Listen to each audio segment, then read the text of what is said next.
Símbolos gnósticos del sí mismo. Puesto que todo conocer significa algo como un reconocer, no resulta inesperado que lo que he expuesto como un proceso de desarrollo gradual haya estado presente como anticipación y prefiguración ya alrededor del comienzo de nuestra era. Encontramos tales imágenes e ideas ya en el gnosticismo, al cual debemos dedicar ahora nuestra atención.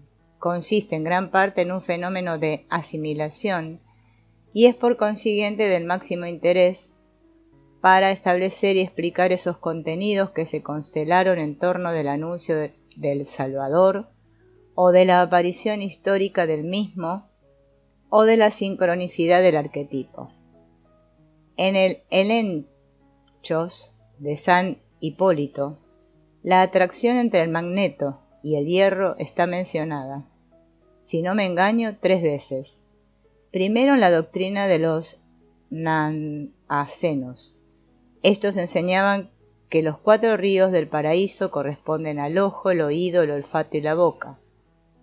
La boca, de donde brota la plegaria, por la cual penetra el alimento, corresponde al 4.º río, el Éufrates.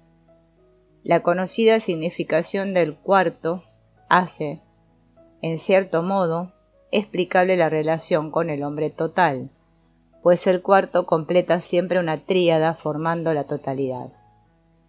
Esta agua, la del Éufrates, dice el texto, es aquella de sobre el firmamento, de la cual, según dicen, declaró el Salvador: si supieran quién es el que pregunta, tú le hubieses pedido y él te hubiese dado de beber agua viva surgente. En esta agua entra cada criatura, para elegir los elementos de sí misma, y de esta agua viene a juntarse a cada criatura, lo que es propio, más que, como el hierro a la piedra, Heráclea. La prodigiosa agua del Éufrates tiene, como lo muestra la referencia a Juan 4:10, el sentido del aqua doctrinae, que perfecciona a cada criatura en su individualidad, haciendo por lo tanto completo al hombre, y ello prestándole en cierto modo una fuerza magnética que atrae e integra a él lo que le pertenece y es peculiar.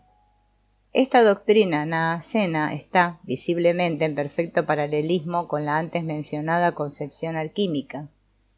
La doctrina es el magneto que posibilita la integración, tanto del lápiz como del hombre.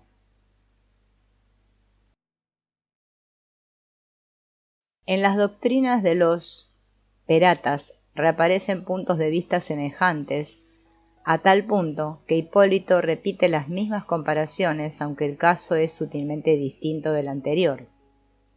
Nadie, se dice, puede ser salvo sino por el Hijo, pero éste es la serpiente, pues como él ha traído de lo alto los signos del Padre, así conduce estos signos nuevamente de aquí a lo alto, después de haber sido despertados del sueño, transfiriendo de aquí a allí los signos paternos, que han procedido como sustanciales de los sin sustancia. Esto, dicen, es lo que se ha dicho: yo soy la puerta, pero dicen ellos, él transfiere los signos a aquellos que cierran el párpado del ojo, como la nafta atrae de todas partes el fuego, más que al hierro la piedra Heráclea. Así dicen, es traída del mundo por la serpiente la estirpe perfecta, hecha a imagen del Padre, consustancial, pero ninguna otra, como quiera haya sido enviada aquí abajo desde la esfera divina, etc. En este pasaje, la cosa se da al revés que antes. La atracción magnética no procede de la doctrina, el agua, sino del Hijo, simbolizado por la serpiente. Cristo es el magneto que atrae así esas partes o sustancias de origen divino en el hombre, caracteres paternos, los reúne y los arrebata consigo al lugar celeste originario. La serpiente es un equivalente del pez. El consenso del pueblo interpretó la figura anunciada del Redentor como pez, pero también como serpiente, como pez porque había surgido de profundidades desconocidas, como serpiente porque salió secretamente de la oscuridad. Tanto el pez como la serpiente son en efecto símbolos preferidos para designar nociones psíquicas o vivencias que brotan del inconsciente con efecto de sorpresa, terror o salvación. Por eso se expresan tan a menudo por el motivo del animal auxiliador. La comparación de Cristo con la serpiente es más auténtica que la comparación con el pez y, pese a ello, menos popular en los medios paleocristianos. Pero se recomendaba a los gnósticos, como el antiguo y corriente símbolo del genio benéfico local, el Agathódraimon, así como del nous, que tan caro les era. Ambos símbolos son de inapreciable valor para la interpretación natural instintiva de la figura de Cristo. Los símbolos teriomorfos son muy frecuentes en los sueños y en otras manifestaciones del inconsciente. Expresan el nivel en que se encuentra el contenido representado por ellos, o sea, una inconsciencia tan alejada de la conciencia humana como la psique de un animal. Los vertebrados de sangre caliente o de sangre fría, o hasta invertebrados de diversa especie, indican grados del inconsciente. Saber esto es importante para la psicopatología, porque tales contenidos, en todos los niveles, pueden desencadenar síntomas que por su tipo y localización están en correspondencia funcional con el nivel. Así, hay síntomas de tipo marcadamente cerebroespinal y simpático. Algo de esto pudieron presentir los setianos, pues Hipólito dice de ellos, a propósito de la serpiente, que comparaban al padre con el cerebro, al hijo con el cerebelo y la médula espinal. La serpiente simboliza de hecho contenidos y tendencias de sangre fría, inhumanos, de naturaleza tanto espiritual abstracta como animal concreta, en una palabra, lo extrahumano en el hombre. La tercera mención del magneto se encuentra en la relación de Hipólito sobre la doctrina de los setianos. Esta presenta notables analogías con la de la alquimia medieval, aunque no puede señalarse ninguna transmisión directa. Según las palabras de Hipólito, constituye una teoría de la composición y la mezcla. El rayo de luz de lo alto se mezcla en la forma de una minúscula chispa, con las oscuras aguas de las profundidades. Al morir el viviente, ambas sustancias se separan. Así, también, en la muerte figurada de una vivencia mística. Esta es la divisio y separatio del compuesto.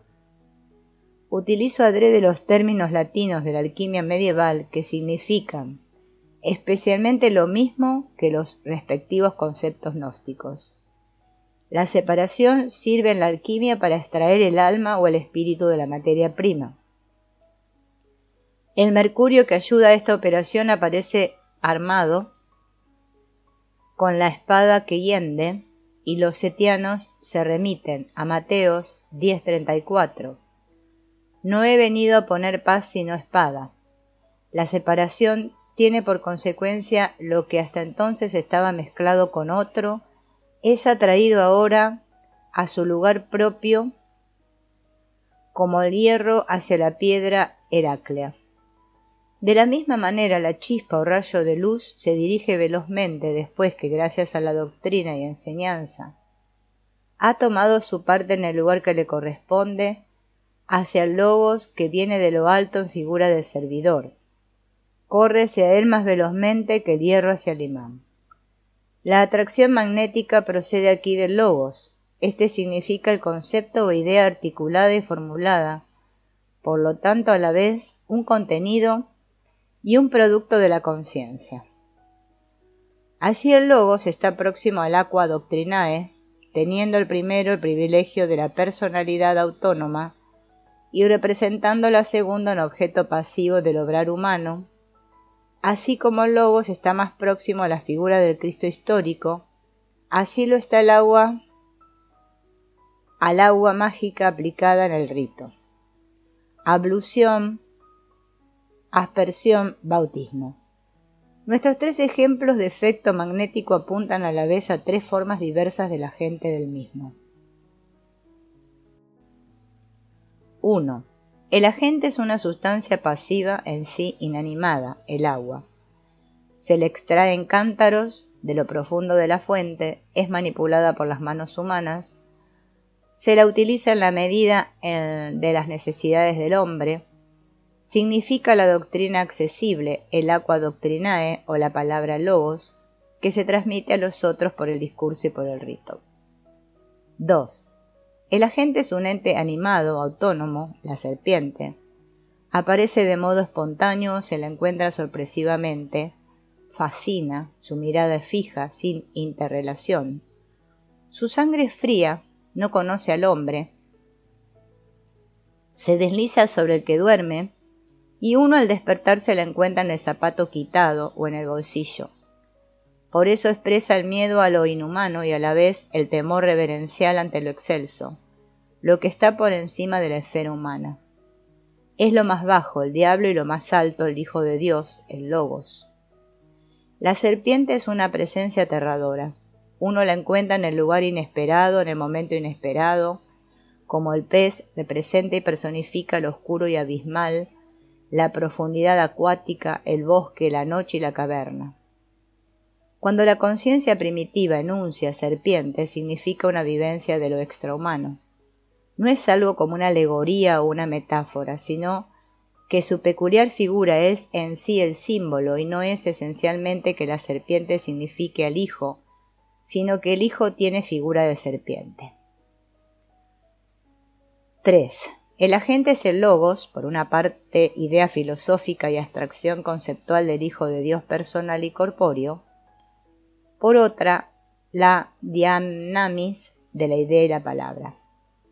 Es claro que estos tres símbolos se esfuerzan por figurar la incognoscible esencia del Dios encarnado, pero es igualmente claro que en gran medida se hipostasían. Es agua real, no meramente figurada, la que encuentra aplicación en el rito. El Logos es el principio en archei, y Dios es el Logos, indudablemente, mucho antes de la encarnación. Tan fuerte acento se pone en el aspecto serpiente, que los ofitas celebraban su Eucaristía con una serpiente verdadera, cuyo realismo no era menor que el de la serpiente de Esculapio en Epidauro. Igualmente, el pez no es mero lenguaje secreto de los misterios, sino que, como lo muestran los documentos, significa algo de por sí. Por otra parte, el pez había alcanzado su significación paleocristiana sin efectivo fundamento en la tradición escrita, mientras que la serpiente puede invocar su fundamento en por lo menos un logion auténtico. Los tres símbolos representan fenómenos de asimilación o adopción que son en sí de índole luminosa y por lo tanto poseen relativa autonomía. Por cierto, si nunca se hubiesen dado, eso habría significado que el anuncio de la figura de Cristo no habría tenido efecto alguno.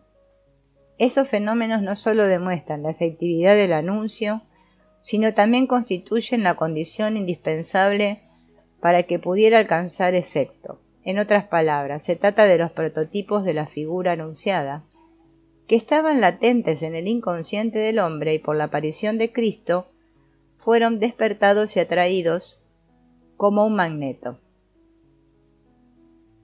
Por eso, Meister Eckhart se vale de igual simbolismo para representar la relación de Adán, el hombre primordial, por una parte con Dios y por otra con las criaturas. En este proceso revoluciona la psique orientada al yo, al poner junto o mejor frente a este otro centro y meta, caracterizado por múltiples nombres y símbolos: pez, serpiente, centro del gavilán marino, punto, monada, cruz, paraíso, etc. El mito del demiurgo ignorante que se ilusionaba ser el Dios supremo figura la perplejidad del yo cuando ya no puede negarse el reconocimiento de que una instancia supraordinada lo expulsa del trono supremo.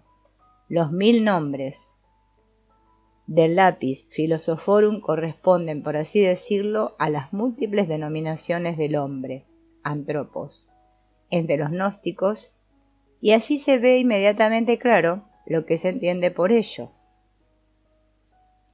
Se trata del hombre como unidad mayor y más abarcadora de la indescriptible totalidad que consiste en la suma de los procesos conscientes e inconscientes.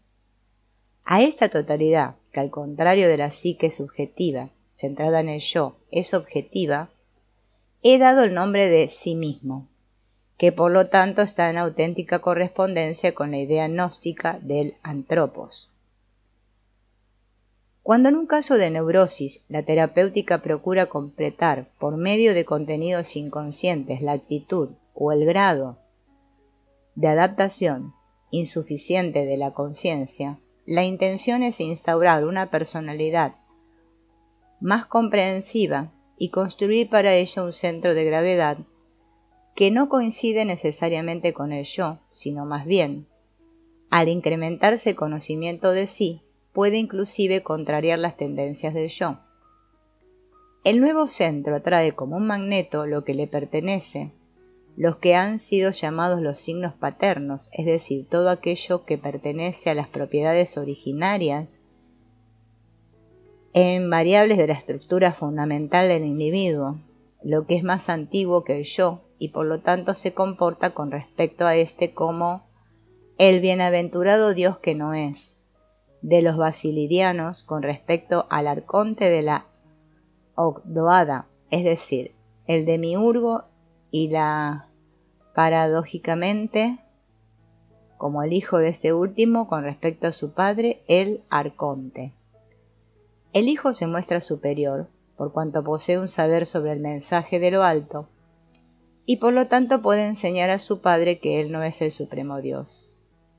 Esta aparente contradicción se resuelve tomando en consideración la experiencia psicológica que subtiende esa idea. Por una parte, el sí mismo aparece, por así decirlo, a priori, en los productos del inconsciente, o sea, en los conocidos símbolos del círculo y la cuaternidad, que pueden presentarse ya en los sueños de la primera infancia, por lo tanto, mucho antes de toda posibilidad de conciencia o comprensión por otra parte, sólo una confrontación paciente y difícil con los contenidos del inconsciente y una subsecuente síntesis de datos conscientes e inconscientes conduce a una totalidad, que se sirve a su vez de los símbolos del círculo y de la cuaternidad a los fines de la representación de sí. En esta fase también los sueños originales de la infancia son recordados y comprendidos. Los alquimistas, que a su modo sabían más sobre la esencia del proceso de individuación que nosotros los modernos, habían expresado de antiguo esta situación paradójica por el símbolo de la serpiente que se muerde la cola. El mismo saber, aunque formulado de otro modo, en relación con la época, poseían también los gnósticos. No les es ajeno un concepto de inconsciente. Así, en una carta de Valentino, extractada por Epifanio, se dice: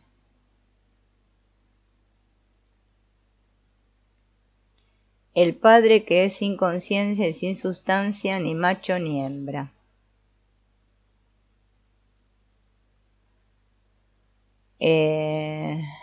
Desde el principio, el autopator mismo contenía la totalidad de los entes en sí, en el inconsciente, en la nesciencia. El doctor Gilles Kispel ha atraído amablemente mi atención sobre este pasaje y cita además a Hipólito, que traduce: el Padre pues no sólo es el mismo inconsciente y sin cualidad óntica, sino también sin pares de opuestos, o sea, sin cualidades y por lo tanto incognoscible. Con esto se ha descrito el estado inconsciente. El texto de Valentino da al autópator cualidades positivas. Algunos lo llamaron el león masculino femenino, sin edad, siempre joven, que doquiera contiene el todo y no está contenido en nada. En él estaba presente la conciencia que transmite, como don de gracia, los tesoros de la grandeza a los que de la grandeza proceden. El que esté presente la énola no demuestra que el autópator mismo sea consciente, pues la diferenciación de la conciencia resulta sólo de las sucesivas sisigias y tríadas que simbolizan puros procesos de conjunción y composición. La enoia debe concebirse aquí sin duda como posibilidad latente de conciencia. Oehengel traduce enoia por mens y Cornarius por inteligencia y notio. La oposición consciente-inconsciente, conocido-desconocido, me parece más intuitivamente clara y por lo tanto más verosímil.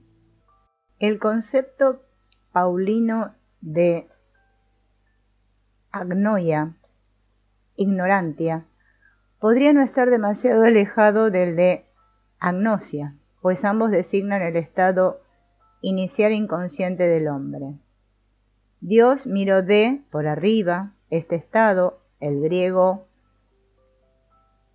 hiperidón, vulgata, despiciens, contiene también la idea de menospreciar, desdeñar. En todo caso, en la tradición gnóstica se sabe que el Dios Supremo vio qué criaturas miserables e inconscientes, incapaces incluso de andar erguidas, había creado el demiurgo, y por eso puso en marcha la obra de redención.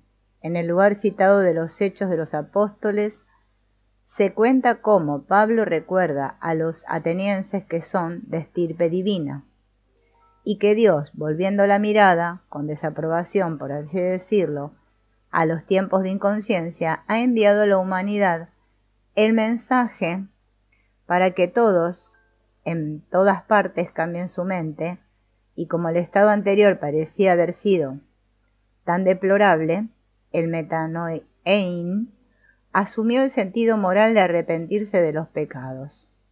De modo que la Vulgata pudo traducirlo por igualmente el metanoiete del Bautista.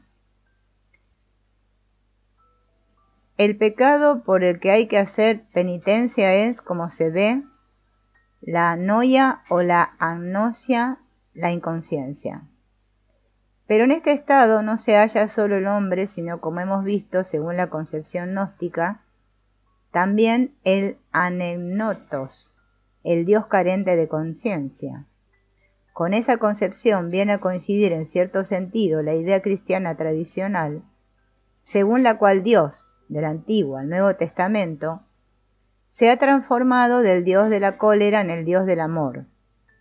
A esta idea de expresión neta, aún en el siglo XVII, el jesuita Nicolás Causino. A este respecto debo señalar las conclusiones a que llega Scharf en su investigación sobre Satán en el Antiguo Testamento.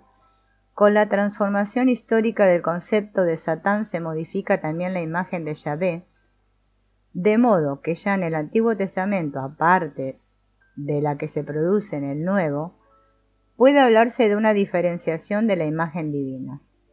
La idea de que el Dios creador no es consciente, sino quizás sueñe, se encuentra también en la literatura india. ¿Quién sabe la verdad? ¿Quién puede decirnos de dónde nació, de dónde esta creación? Los dioses nacieron después, y gracias a la creación del universo. ¿Quién puede pues saber de dónde surgió? ¿De dónde surgió esta creación, ya sea que él la hizo, ya sea que no? Aquel que en el cielo supremo es su guardián, solo aquel sabe, o tal vez ni él lo sabe. La teología de Meister Eckhart conoce una divinidad a la cual, fuera de la unidad y el ser, no puede atribuirse ninguna cualidad. Ella, West, no es aún el Señor y representa una absoluta coincidencia de los opuestos, pero su simple naturaleza es sin forma de formas, sin devenir de devenir, sin ser de ser, es sin cosa de cosas. La unión de los opuestos es sinónimo de inconsciente, hasta donde la lógica humana alcanza, pues la conciencia presupone a la vez una diferencia y una relación entre sujeto y objeto. Donde no hay o no hay aún otro, cesa la posibilidad de conciencia. Solo el Padre que emana de la divinidad, o sea, solo Dios, tiene noticia de sí. Se hace consciente de sí mismo y aparece frente a sí como persona. Así, del Padre procede el Hijo como concepto primero de su propia esencia. En su unidad originaria, nada conoce sino el uno suprarreal, que Él es. Así como la divinidad es esencialmente inconsciente, así también lo es el hombre que vive en Dios. En su sermón, el hombre que haya de tener esta pobreza, ha de tener todo lo que él era cuando no vivía de ninguna manera, ni en él, ni en la verdad, ni en Dios. Ha de estar pues despojado y horro de todo saber, tal que ningún conocimiento de Dios esté viviente en él, pues cuando el hombre estaba en la eterna naturaleza de Dios, no vivía en él otra cosa, lo que allí vivía era él mismo.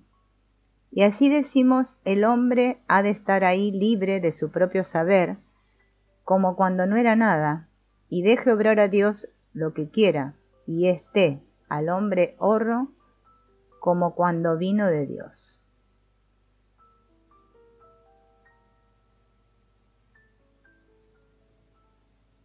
Haz llamarlo como es, ya no espíritu, una no persona, una no imagen, como que es un mero puro claro, uno, aparte de toda dualidad, y en ese uno hemos de sumirnos eternamente de nada a nada. A ello Dios nos ayude. Amén. El espíritu universal de Meister Eckhart conoce sin saberlo la experiencia india primordial, como la gnóstica, y él mismo es la flor más bella en el árbol de Liber Spiritus que caracteriza los comienzos del siglo XIV. 600 años permanecieron sepultados los escritos del maestro, pues su tiempo no era aún llegado. Solo en el siglo XIX se encontró un público en condiciones de medir aproximadamente la magnitud de su espíritu. Tales proposiciones sobre la esencia de Dios representan transformaciones de la imagen divina que corren paralelas a los cambios en el estado de conciencia del hombre, sin que se pueda siempre establecer con seguridad cuál de los dos fenómenos sea causa del otro. La imagen divina no es ninguna invención, sino una vivencia que se aparece espontáneamente al hombre, como cualquiera puede advertirlo suficientemente, si no prefiere a la verdad el deslumbrante con prejuicios de cosmovisión. La imagen divina, inconsciente primero, está, pues, en condiciones de modificar el estado de conciencia, así como éste puede aportar sus correcciones a la imagen divina, consciente. Por supuesto, nada tiene esto que ver con la verdad primera, el Dios desconocido. Nada, por lo menos, que pudiera demostrarse. Pero psicológicamente la idea de la agnosia de Dios o del amenoetos teos es de máxima importancia en la medida en que identifica la divinidad en cuanto idéntica a sí misma con la luminosidad del inconsciente, testimonios de lo cual son la filosofía de Atman Purusha en Oriente y, como hemos visto, Meister Eckhart en Occidente. Ahora bien, cuando la psicología se apodera de este fenómeno, solo puede hacerlo si se abstiene expresamente de pronunciar juicios metafísicos y no se arroga el derecho de profesar convicciones presuntuosamente autorizadas por su experiencia científica. Pero esto último está en realidad fuera de cuestión. Lo que la psicología puede establecer es única y exclusivamente la presencia de símbolos figurativos cuya interpretación no está en modo alguno fijada a priori. Lo que se puede establecer con cierta seguridad es que los símbolos representan cierto carácter total y por ende significan presumiblemente totalidad. Por lo común son símbolos unitivos, o sea, conjunciones de opuestos de naturaleza simple, dualidad o doble. Surgen del choque entre la conciencia y el inconsciente y de la confusión resultante, que los alquimistas denominan nigredo. Empíricamente, esta confusión se expresa por desorientación e inquietud. En tal momento, la simbólica del círculo o de la cuaternidad aparece como un principio ordenador compensatorio, que representa como cumplida la unificación de los opuestos en conflicto, abriendo el camino a un aquietamiento saludable, salvación o redención. Por lo pronto, la psicología no tiene ninguna posibilidad de establecer sino que el símbolo de la totalidad significa la totalización del individuo. Pero, por otra parte, debe no solo admitir, sino poner de relieve que la simbólica de la totalidad aplica figuras o esquemas que desde lo antiguo y en las religiones más diversas expresan el fundamento cósmico y la divinidad. Así, el círculo es un conocido símbolo de Dios, lo mismo que la cruz, en determinado sentido, y la cuaternidad en general, como en la visión de Ezequiel, o el Rex Gloriae, con los 4 evangelistas, o en el gnosticismo Barbelo, Dios en 4, y Colorbas, todos 4, y también la dualidad, el Tao, Padre-Madre, y finalmente la figura humana, niño-hijo, así como la personalidad individual, Cristo, Buda, para citar solo los motivos principales. Todas estas figuras se muestran en la experiencia psicológica como expresiones de la totalidad del hombre unificada. El hecho de que esta meta y desideratum se designe como Dios, prueba que poseer carácter luminoso y en efecto las vivencias, sueños y visiones de ese tipo tienen una índole fascinadora e impresionante, que es sentida así espontáneamente, aun por personas libres de todo prejuicio por carecer de conocimientos psicológicos previos. No es pues de asombrarse si el entendimiento ingenuo no distingue en modo alguno entre Dios y la imagen vivenciada. Por eso, dondequiera que uno encuentra símbolos alusivos a la totalidad psíquica, encuentra también la concepción ingenua de que con ellos se presenta a Dios. Si se trata, por ejemplo, de una de esas no raras figuraciones románticas del Hijo del Hombre, acompañado de 3 ángeles teriocéfalos y otro de cabeza humana, lo primero que a uno se le ocurre es suponer que el Hijo del Hombre representa al hombre común, y que el problema del uno frente a 3 alude al conocido esquema de una función diferenciada frente a la indiferenciación de las 3 restantes. Pero con esta interpretación se desvalorizaría el símbolo según el modo de ver tradicional, en la cual se representa la segunda persona de la divinidad en su cuádruple aspecto pancósmico. La psicología, naturalmente, no puede hacer suya esta interpretación, solo puede registrar la existencia de ella y compararla con el hecho de que en principio los mismos símbolos, en particular el problema del 1 frente a 3, aparecen a menudo en los productos espontáneos del inconsciente, donde muestran referirse a la totalidad psíquica del individuo. Tales símbolos indican la presencia de un arquetipo de características correspondientes, del cual parece derivar la cuaternidad de las funciones de orientación de la conciencia.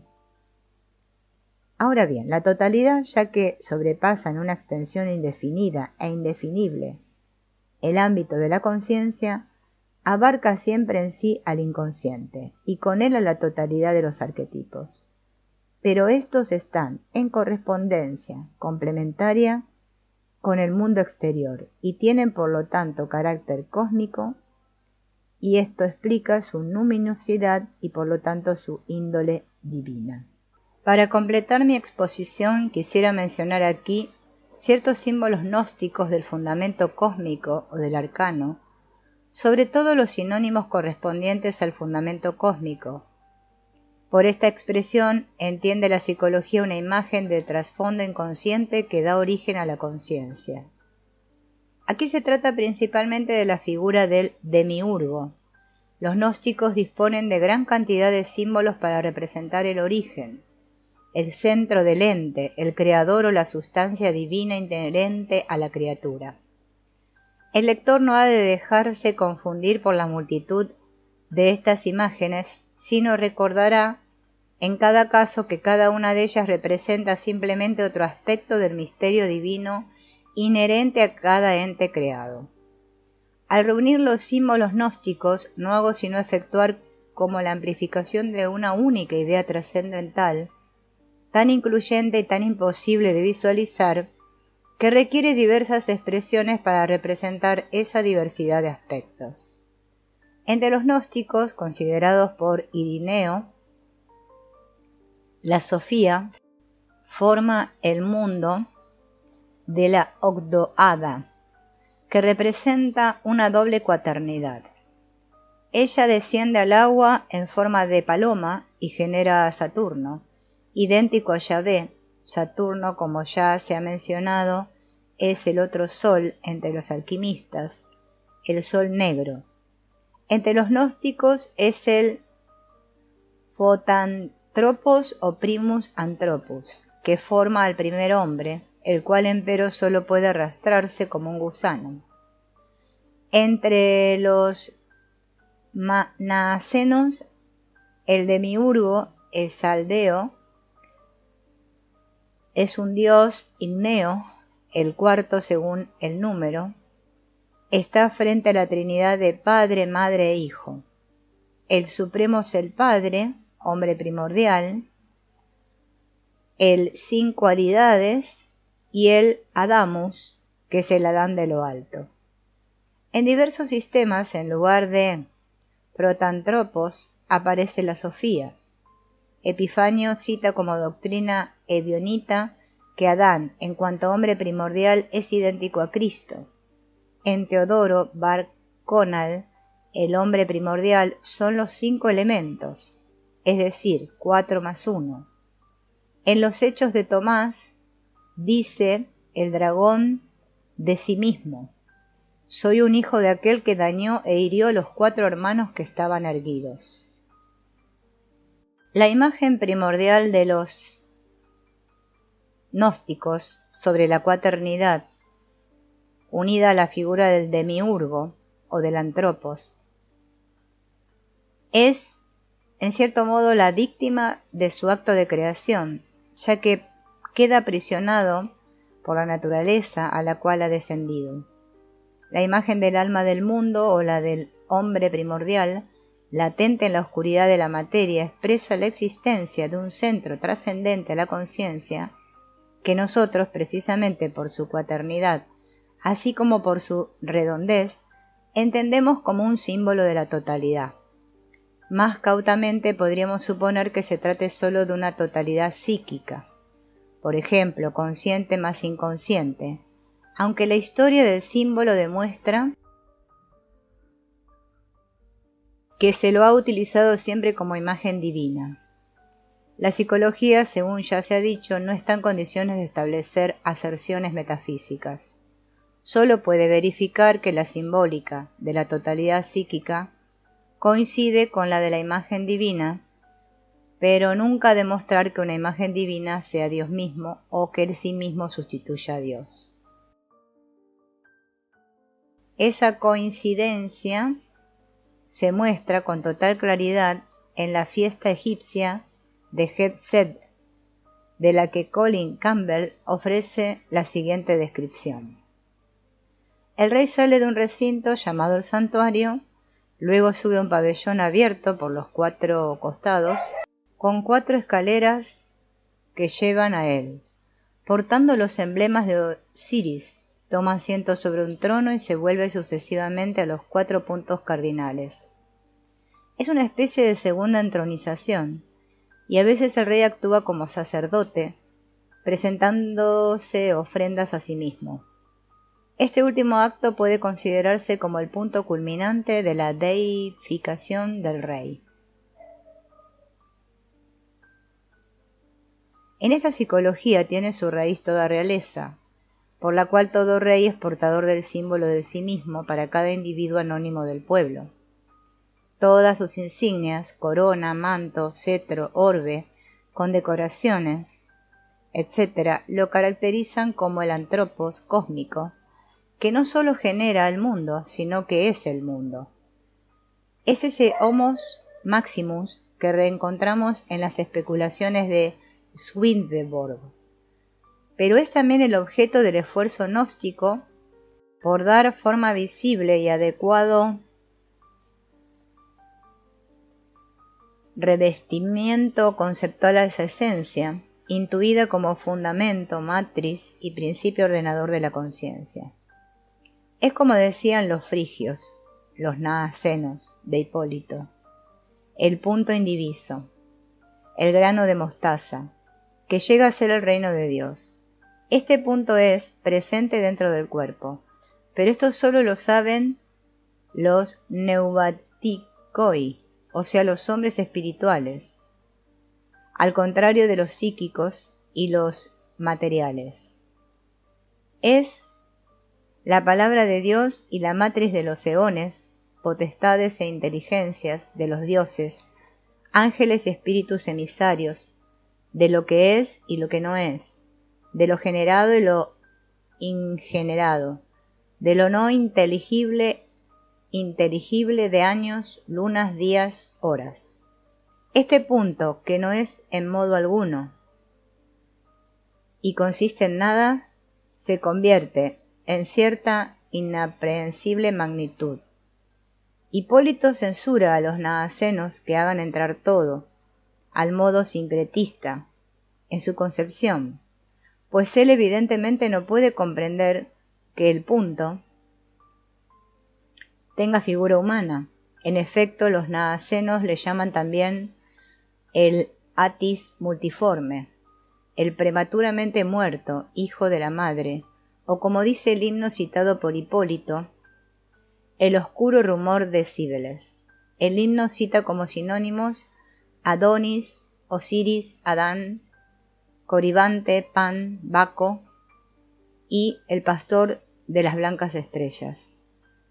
Los naacenos concebían a su instancia divina central como serpiente y la caracterizaban como sustancia húmeda, en coincidencia con Tales de Mileto, que consideraba el agua la sustancia primordial. Como del agua de Tales, así toda vida depende de que contiene en sí, como en el cuerno del unicornio, la belleza de todas las cosas. Naas lo recorre todo como el agua que fluye del Edén y se divide en 4 orígenes, dice Hipólito, y ellos comparan al Edén con el cerebro. 3 de los ríos edénicos son funciones sensoriales: Pilloa, el ojo; Gihón, el oído; Tigris, el olfato. Pero el cuarto, el Éufrates, es la boca, por donde sale la plegaria y entra el alimento. Como cuarta función le corresponde doble significado, según lo habitual. Por una parte realiza el acto altamente material del alimento corpóreo y por otra alegra, nutre y configura al hombre espiritual perfecto. El cuarto es siempre un algo peculiar, ambivalente, un daimonion. Un buen ejemplo de ello lo ofrece Daniel en los Evangelios, donde a los 3 mancebos que están en el fuego del horno se junta un cuarto que parece un ser celestial.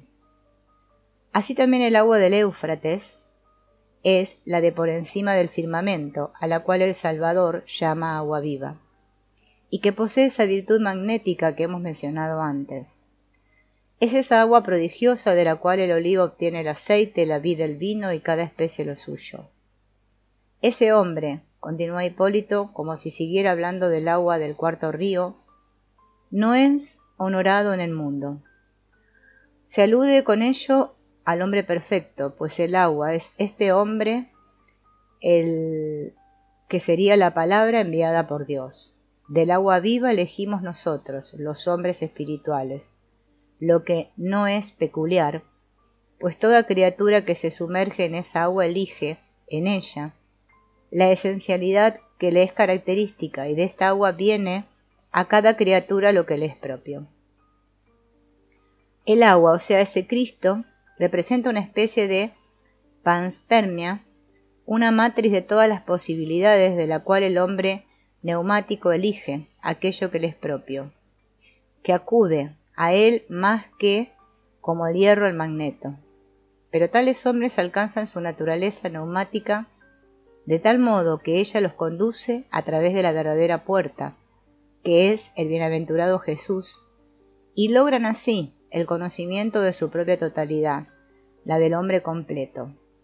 Este hombre a quien el mundo no honra es evidentemente el hombre interior espiritual, que se hace consciente para aquellos que han entrado a la vida a través de Cristo, como por una puerta y han sido iluminados por él. Aquí se cruzan dos imágenes, la de la puerta estrecha, yo soy el camino, la verdad y la vida, nadie va al Padre sino por mí. Con estas imágenes se representa evidentemente un proceso de integración como el que caracteriza el proceso de individuación en psicología. Su formulación mezcla constantemente el símbolo del agua con Cristo y a éste con el hombre interior. Esto me parece menos una falta de claridad que una representación psicológicamente correcta, pues Cristo, por una parte, es de hecho, como palabra o verbo, el agua viva, y por otra es igualmente el símbolo del hombre interior o completo, es decir, del sí mismo. El fundamento cósmico es para los naacenos el hombre primordial, Adán. Consideran que el conocimiento del mismo es el comienzo de la perfección, así como un puente hacia el conocimiento de Dios.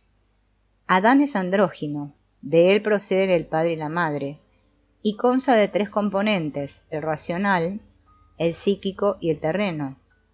Estos tres descendieron simultáneamente en un hombre que fue Jesús, y estos tres hombres hallaron desde sus propias sustancias a lo que le es propio, es decir, el racional a lo racional, etc. Esta doctrina pone a Jesús en relación con el hombre primordial, Cristo como segundo Adán. Su alma es tripartita y una, es decir, una trinidad. Entre los ejemplos de hombres primordiales el texto cita a Cabiro y a Oannes. Este último tenía un alma capaz de padecer, de modo que la figura, plasma, del hombre grande, bellísimo y perfecto, rebajada a condición de esclavo, padeció castigos. Él es, al mismo tiempo, la oculta y manifiesta naturaleza bienaventurada de todo lo devenido y lo que está en devenir, el reino de los cielos que ha de buscarse en lo interior del hombre, e incluso en niños desde 7 años. Pues los naacenos, dice Hipólito, ponen la naturaleza procreativa del todo en la simiente procreadora. Para la observación superficial hay aquí el principio de una teoría sexual acerca de la sustancia psíquica subyacente, que nos recuerda propuestas modernas en este sentido. Sin embargo, no ha de pasarse por alto que en realidad la cosa es al revés. El poder procreativo humano es solo un caso particular de la naturaleza procreativa del todo. Esto es para ellos, los naacenos, el misterioso y místico logos, que característicamente es puesto en paralelo con Osiris en la continuación del texto, y dicen que Osiris es el agua. La esencia de esa simiente es la causa de todas las cosas, pero no participa de la naturaleza de ellas. Por eso dicen: llego a ser lo que quiero y soy lo que soy, pues el que todo lo mueve es el mismo inmóvil. Únicamente éste, dicen, es bueno. Otro sinónimo aún es el Hermes, silenio y tifálico, pues dicen, Hermes es el logos, el manifestador y el formador de las cosas producidas y de las que se producen, y de las futuras. Por eso se lo venera en forma de falo, porque como el órgano viril tiene un impulso de abajo arriba. No solo el logos gnóstico, sino también el propio Cristo fue incorporado a un complejo de simbólica sexual, como lo confirma el fragmento de la Interrogationes Maiores Mariae, citado por Epifanio, donde se cuenta que Cristo llevó a esa María a una montaña, allí hizo salir de su propio costado una mujer, e inició con esta una unión sexual. Es comprensible que este crudo simbolismo no solo hiera los sentimientos del hombre moderno, sino también debiera parecer chocante al espíritu cristiano entonces, siglo III-IV moderno. Y si además se le asociaba una falsa interpretación concreta, como según toda apariencia fue el caso en ciertas sectas, ese simbolismo no podía sino rechazarse. El texto mismo de esas interrogaciones muestra que para el autor no eran desconocidas reacciones así. Dice que María sufrió tal perturbación que cayó por tierra, y Cristo le dijo: ¿Por qué dudas, mujer de poca fe? A esto se aplicaría en los evangelios, cuando dice: si cuando os he dicho cosas terrenas no me creéis, ¿cómo me vais a creer si os dijere cosas celestiales? Y también, si no comiereis la carne del Hijo del Hombre y bebiereis su sangre, no tendráis vida en vosotros. Este simbolismo podría tener por origen una vivencia visionaria, como aún hoy, en el tratamiento psicológico aparecen no rara vez con forma semejante. Para el psicoterapeuta no hay en ello nada de tremendo. El contexto mismo muestra ya el camino hacia la interpretación correcta. La imagen expresa un psicologema de no fácil formulación racional, tal como ocurre necesariamente en los sueños cuando una idea más o menos abstracta se manifiesta en el nivel mental, descendiendo, propio del estado de dormido. En tales episodios chocantes que en los sueños no faltan, se trata siempre de un como si, expresado en imágenes sensoriales que no retroceden ante la extravagancia o la obscenidad. No tienen reparo ante lo chocante, porque no es lo chocante lo que quieren significar. Es como un tartamudeo en el intento de expresar aquel sentido vislumbrado que fija su interés. El contexto de la visión, o sea, hace manifiesto que la imagen no ha de entenderse en sentido concreto sino simbólico, pues Cristo no habla de cosas terrenas sino de un misterio celeste, o sea espiritual, de algo pues que es oculto, no porque haya alguna cosa que se esconda. Difícilmente podría prestarse a esa desnuda obscenidad ninguna tendencia al encubrimiento, sino porque su sentido está aún oculto a la conciencia. Esta regla heurística es la que sigue el método moderno de análisis e interpretación de los sueños. Si la aplicamos a la visión resulta lo siguiente. 1. La montaña significa ascensión, en particular el ascenso místico, a la cima, o sea, a la cercanía del espíritu y al lugar de la revelación. Este motivo es tan conocido que no hace falta documentarlo. 2. La figura de Cristo ha sido ya ampliamente mostrada como de significación central para la época.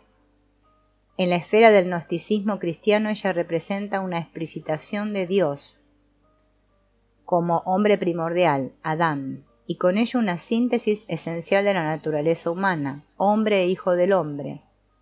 Es el hombre interior al cual conduce la vía del conocimiento de sí, el reino de los cielos dentro de nosotros. Como antropos corresponde al arquetipo más importante en nuestra experiencia, como juez de los vivos y los muertos, y el rey de la gloria, corresponde al principio ordenador propio del inconsciente, la cuaternidad, o la cuadratura del círculo, que se cumple en el sí mismo. Al establecer esto, no ha habido ninguna interpretación forzada, antes bien mi concepción reposa en la experiencia de que las estructuras mandálicas del sentido y la función tienen un centro inconsciente de la personalidad.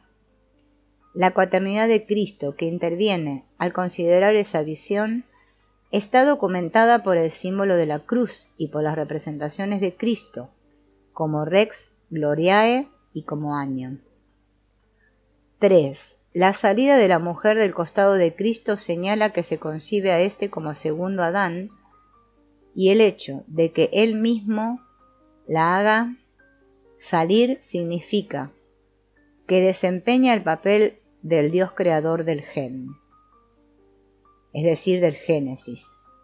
Adán era considerado por diversas tradiciones como andrógino antes de la creación de Eva. También aquí Cristo demuestra su propia androginia de manera drástica. El hombre primordial es generalmente hermafrodita, así en la tradición védica también produce su mitad femenina y se une con ella. En la alegórica cristiana, la mujer que surge del costado de Cristo significa la Iglesia como esposa del Cordero. La escisión del hombre primordial en varón y mujer expresa un acto de surgimiento de conciencia. Se produce una oposición de la cual la posibilidad de conciencia es el resultado. Para la que presencia el milagro María, la visión significa que se hace visible, es decir, se proyecta un proceso inconsciente que ocurre en ella. La experiencia enseña que los procesos inconscientes son compensatorios de una determinada actitud consciente. El proceso de decisión que la visión presenta permite entonces suponer que viene a compensar un estado consciente de unidad. Tal unidad se refiere sin duda ante todo a la figura, entonces, en el primer plano del interés religioso, del hombre hecho Dios y antropos. Es, para decirlo con Orígenes, el varón singular. La María de la visión está confrontada con esta figura. Supongamos que el receptor de la visión haya sido en realidad mujer. Entonces ha echado de menos en la masculinidad divinizada de Cristo la feminidad correspondiente. Por eso se le revela: soy ambas cosas, varón y mujer. Este psicologema configura aún hoy la concepción católica de la androginia de Cristo, el Virgo de Virgine, lo que es menos una sententia communis que una conclusión. La iconografía medieval conoce representaciones de Cristo con senos en correspondencia con Mediora nun tubera tuo vino. En Matilde de Magdeburgo, el alma advierte al besarla el Señor que contra lo esperado él no tiene barba. Falta característicamente el signo de masculinidad, pues Matilde tuvo una visión, correspondiente a la antes considerada, que planteaba el mismo problema que ésta, pero en forma inversa. Se vio en un monte rocoso sobre el cual estaba sentada la Santa Virgen a la espera de dar a luz al niño divino, y al nacer ella lo abrazó y lo besó 3 veces. Como el texto lo hace notar, el monte es alegoría de la actitud espiritual. Por inspiración divina ella reconoció cómo el Hijo es el tuétano del corazón paterno. Ese tuétano o núcleo íntimo es vigorizante, salutífero y dulcísimo. La fuerza y suprema dulzura de Dios nos es dada a través de su Hijo, el Salvador y fortísimo y dulcísimo Consolador. Pero eso, dulcísimo, es lo más íntimo del alma. Resulta patente que Matilde iguala en el concepto de tuétano al corazón del Padre, al Hijo y al hombre interior. Psicológicamente visto, eso, dulcissimum, corresponde al sí mismo, indistinguible de la imago Dei.